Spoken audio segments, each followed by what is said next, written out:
Danıştay 8. Dairesi'nin bu son günlerde vermiş olduğu başörtüsüyle ilgili ya da daha doğrusu örtülmeyle ilgili kararı bu ülkede müsbet, barışı hedefleyen, barışa yönelik 28 Şubat zihniyetine cevap niteliğinde bir karardır.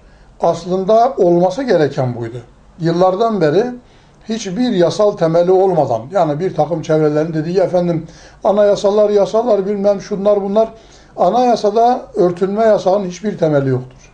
Tam aksine anayasa vatandaşların eşit olduğunu ifade eder. Bir vatandaş eğer istediği gibi giyinme hakkına sahipse, diğer vatandaş da istediği gibi giyinme hakkına sahiptir. Türkiye Cumhuriyeti Anayasası bir kısım vatandaşlara siz istediğiniz gibi etek, tayör giyebilir, başınızı açık gezebilirsiniz. Diğerlerine de siz bunu yapamazsınız, siz de örtünemezsiniz diyemez. Dolayısıyla anayasayı temel gösterenlerin bu argümanı yanlıştır. Türkiye Cumhuriyeti Anayasası'nda örtünme yasağına temel teşkil edebilecek hiçbir düzenleme yoktur. Tam aksine her insanın inandığı gibi inancı doğrultusunda giyinmesine yönelik eşitlik içeren maddeleri vardır. Dolayısıyla 8. dairenin vermiş olduğu karar müsbettir.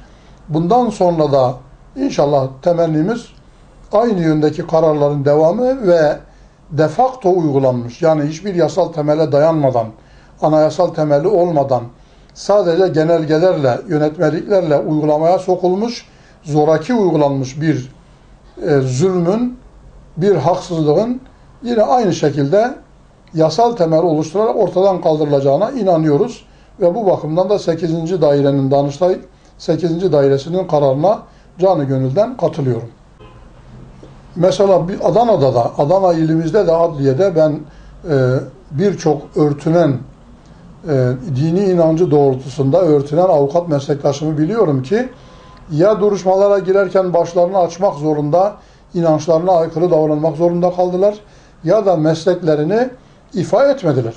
Mesela bürolarında oturdular, sadece icra kalemlerinde, işte adliye koridorlarında göründüler ama duruşmalara giremediler, keşiflere gidemediler, müvekkillerini girip ceza davalarında savunamadılar, mesleklerini ifa edemediler.